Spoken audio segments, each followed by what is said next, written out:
Servus, Glück auf und herzlich willkommen zu einem weiteren FC Bayern Talk. Leute, diesmal zur Verpflichtung von Nathan Brown. Ja, bevor wir da reingehen, ihr kennt den Spaß, wie immer der Hinweis, wenn euch gefällt, was ihr seht, hypen, liken, kommentieren, abonnieren, Glocke aktivieren, wenn ihr nichts verpassen wollt. Und ganz neu, wenn ihr mich unterstützen wollt und beim FC Bayern im Fanshop etwas kauft, könnt ihr das sehr gerne über den Link in der Videobeschreibung tun. Der erste Link in der Videobeschreibung einfach draufklicken oder der angepinnte Kommentar. Dort findet ihr auch den Link. Und wenn ihr über diesen Link im FC Bayern Fanshop etwas kauft, bekomme ich da eine kleine Provision von. Ja. Und von daher gönnt euch. Und damit gehen wir auch rein, Leute. Nathan Brown, der nächste Top-Transfer. Schon mal meine Meinung ein klein bisschen vorweggenommen, aber wir gehen es mal durch und dann werde ich auch ein bisschen meine Meinung sagen. Also, der FC Bayern holt Nathan Brown. Der FC Bayern hat den deutschen Nationalspieler Nathan Brown unter Vertrag genommen. Der 23-Jährige wechselt von der Eintracht Frankfurt nach München, unterschrieb beim deutschen Rekordmeister einen Vertrag bis zum 30. Juni 2031. Dazu einmal die Stimmen. Jan-Christian Dresen, Vorstandsvorsitzender. Nathan Brown bringt ein Profil mit, welches im heutigen Fußball sehr gefragt ist. Mit seiner Schnelligkeit und Dynamik hat er sich zuletzt stark entwickelt und wir alle sind überzeugt, dass er hervorragend zum FC Bayern passt. Gemeinsam wollen wir den nächsten Schritt gehen und zugleich unterstreicht dieser Transfer unseren Anspruch, junge deutsche Topspieler frühzeitig an den FC Bayern zu binden. Das war schon immer Teil unserer DNA und soll auch in Zukunft so bleiben. Max Eberl. Wir freuen uns sehr, in Nathan Brown einen Spieler zum FC Bayern zu holen, der eine rasante Entwicklung genommen hat, trotzdem noch viel Potenzial besitzt und dem die Zukunft gehört. Er hat bei der WM Akzente gesetzt und gezeigt, warum wir uns schon länger mit ihm befasst haben. Er wird unsere Möglichkeiten in der Defensive und im Mittelfeld erweitern. Christoph Freund. Nathan Brown ist vielseitig einsetzbar und bringt ungemein viel Tempo für die Außenbahn mit.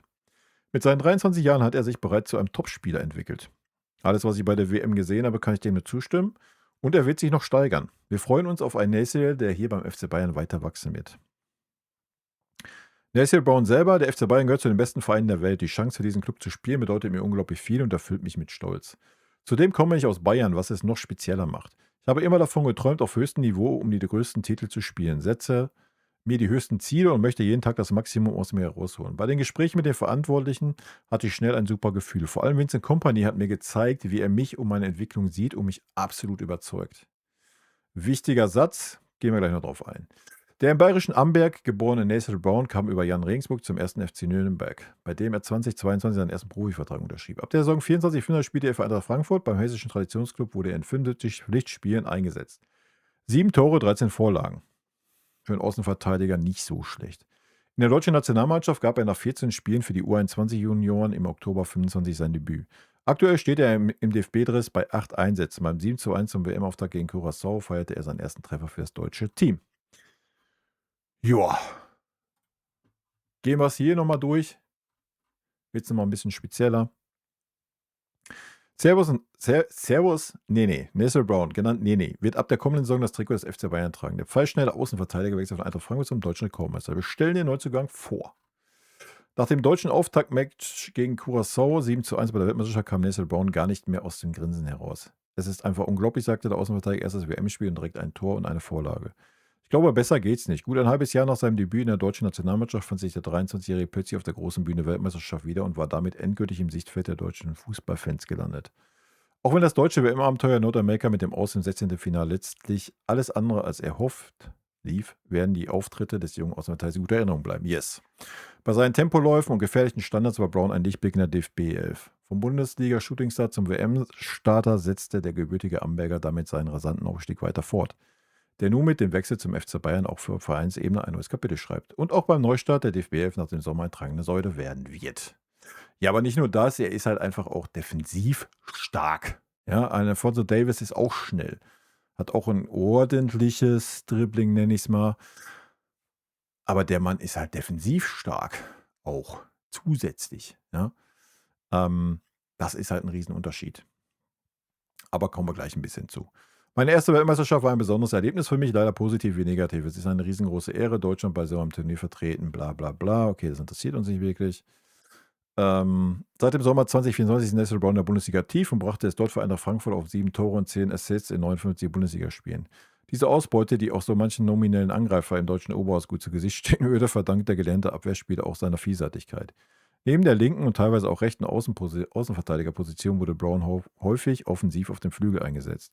Er hat fantastische Qualitäten. Gute Spieler können überall eingesetzt werden und er wird für uns auf jeder Position eine wichtige Rolle spielen, adelte ihn der damalige SGE-Trainer Albert Rehrer.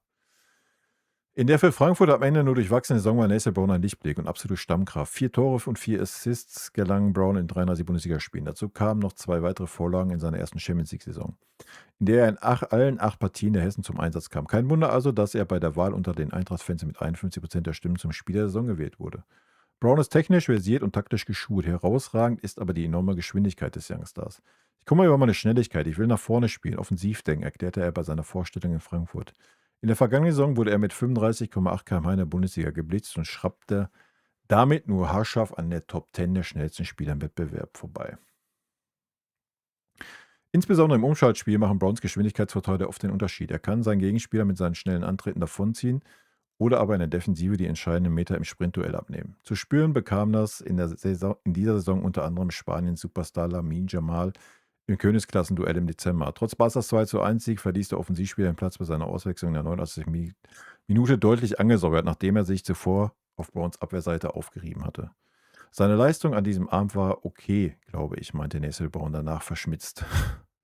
Er hatte nicht nur die 2 zwischenzeitliche Frankfurter Führung vorbereitet, sondern es sei ihm auch das eine oder andere Mal gelungen, ihn, Lamine Yamal, ein bisschen zu nerven. Neben der Champions League sammelte Brown mit der Eintracht auch in der Europa League internationale Erfahrung, wo er in der Saison 24/25 erst im Viertelfinale gegen den späteren Titelverteidiger Tottenham Hotspur Endstation war. Und zuletzt eben auf der großen Bühne des Weltfußballs bei der Weltmeisterschaft in Mexiko, in den USA und Kanada. Dabei hätte Brown die WM durchaus aus anderen Perspektiven erleben können.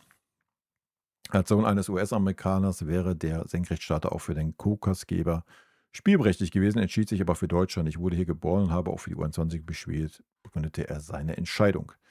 Geboren im bayerischen Amberg begann Brown bei seinem Heimatverein TSV Kümmersbruck mit dem Fußballspielen. Auf seinem Trikot stand damals schon Nene, der Spitzname, der ihm seine Mutter gab, da Nathan Brown für die Oberpfälzer etwas zu sperrig war. Nach einer Station beim SSV Regensburg durchlief der Verteidiger die Jugendmannschaften des 1. FC Nürnberg, für den er im März 23 im Alter von 19 Jahren in der 2. Liga debütierte. Es folgte der nächste logische Karriereschritt nach Frankfurt und nun der Wechsel zum deutschen Doublesieger. Dass Nathan Brown damit im Freistaat und somit auch in der Nähe seiner Heimat bleibt, dürfte insbesondere seine Familie freuen, die auch heute noch ein Fixpunkt in seinem Leben ist. Zwar pflegt Brown zu seinem leiblichen Vater kaum noch Kontakt, umso intensiver ist die Beziehung zu seiner Mutter, die auch seine WM-Premiere in den USA live vor Ort verfolgte. Seine Ausbildung zum Sport- und Gesundheitstrainer absolvierte der Familienmensch zudem nach seinem Schulabschluss im Fitnessstudio seines Ziehvaters in Kümmersbruck. Er ist ein ganz lieber Mensch, ein ganz lieber Kerl, der sehr demütig ist, der sehr wissbegierig ist. Er hat trotzdem auch einen kleinen Schalk im Nacken, was ich sehr gerne mag, verriet Bundestrainer Julian Nagelsmann über Nathan Brown, der mit diesen Eigenschaften wohl auch bei seinem neuen Arbeitgeber perfekt ins Team passen wird. Ein Kritikpunkt hatte Nagelsmann aber doch noch an seinem Schützling. Manchmal wünsche ich mir, dass er sich noch mehr zutraut, meinte der frühere Bayern-Trainer. Ich glaube, er weiß noch gar nicht, wie gut er ist. Die Fans des deutschen Rekordmeisters dürften sich also auf eine echte Verstärkung freuen. Ja, perfekter Satz eigentlich. Ich mache mal das Bild rein. Ich sehe das genauso. Ja. Für mich eine absolute Verstärkung und hier gilt 1:1 dasselbe, was für Jamal Musiala bei Saibari gilt für Alphonso Davies bei Brown. Ja, also klar ist er auch auf einer offensiven Außenposition einsetzbar, aber das haben wir vorhin schon durchgegangen. Ja, da haben wir Diaz, da haben wir Ulisse, da haben wir Lenny, ja, da hast du auch noch einen Serge zur Not rumdümpeln. Also das wird sehr unwahrscheinlich. Und wenn man sich mal die Leistungen, und ich habe sie gesehen bei der WM, jeder Einzelne, er war fast immer einer, wenn nicht der Lichtblick in der deutschen Nationalmannschaft. Ja, und man hat sofort gemerkt, wo er nicht da war bei dem einen Spiel. Und das sagt eigentlich alles aus. Ja. Und wenn man gesehen hat, wie die Position da interpretiert wird, ist es 1:1 die Position, wie bei uns die Außenverteidiger im Vincent Kompany-System das zu interpretieren haben. In der Offensive auf einer Halbposition oder halt auch, er kann auch halt den Speed kann hinterlaufen auch mal. Hat das Zutrauen, auch ein Tor zu erzielen und ist, wie gesagt, defensiv einfach so viel stärker, wie es ein Alphonso Davies oder auch ein Conny Leimer jemand sein werden. Ja, und so ehrlich muss man sein. Also, und ich glaube auch diese Verpflichtung, man hat es ja gerade gehört, dass auch hier Vinny sehr stark integriert war. Ich glaube, man verpflichtet auch nicht diesen Spieler, um ihn nicht als Stammspieler zu sehen. Und ich sehe ihn als absoluten Stammspieler. Wenn er annähernd die Form und die Performance leisten kann, wie ich sie bei der Nationalmannschaft gesehen habe, Junge, dann ist das aber noch mal 'n Upgrade auf super hohem Level. Ja, das muss man einfach so sagen. Und natürlich, durch die beiden Verpflichtungen hast du natürlich jetzt auch Möglichkeiten auf der Abgangsseite. Ja, ich denke, wenn irgendwie mal 'n gutes Angebot kommen würde für 'n Fonsi, ähm, ich sehe nicht, dass man das nicht annimmt oder annehmen sollte.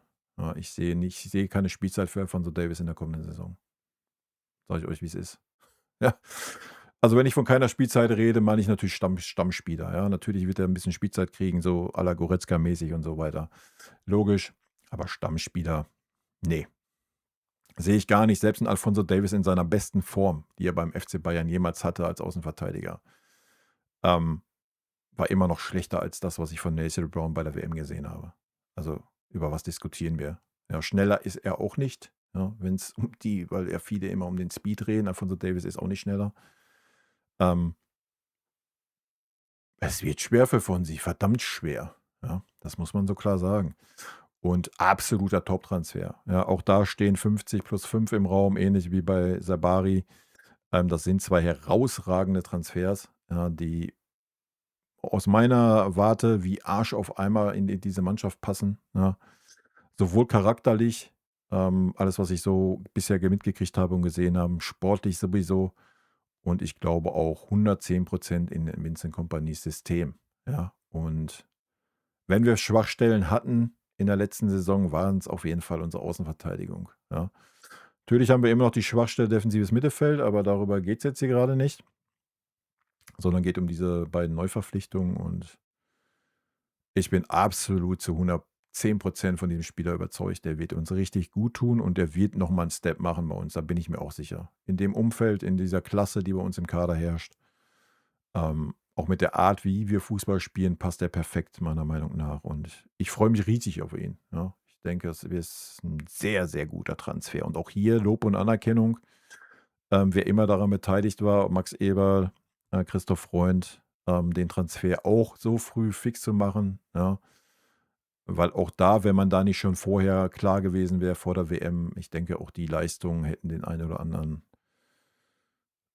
Klub auf die Agenda gerufen, ja. Und wenn er nicht ich meine, da waren ja eh noch andere Klubs dann auf einmal dran und wenn er nicht gesagt hätte, er möchte nur zum FC Bayern, dann wäre das auch anders gegangen, ja. Von daher war das super wichtig, diese beiden Spieler vor der WM safe zu machen. Also, Chapeau, Hut ab, endlich mal wieder geliefert, was die Transfers angeht und ich freue mich auf ihn, ich freue mich auf Sabari und ja, Konkurrenz, belebt das Geschäft, ja. Wenn wir die direkten Konkurrenten nehmen, habe ich schon gesagt, für Musiala und Davies die müssen sich steigern jetzt, ne? Die haben beide jetzt, Kaliber vor sich, wo sie nicht mit 'ner Durchschnittsleistung irgendwie dran vorbeiziehen. Ich bin sehr gespannt auf die neue Saison, wird sehr, sehr interessant werden, denke ich. Und in diesem Sinne, Leute, rot-weiße Grüße gehen raus und denkt dran, wenn ihr eh was beim FC Bayern bestellen wollt, dann, nutzt den Link aus der Videobeschreibung oder aus dem angepinnten Kommentar. Tschüssi.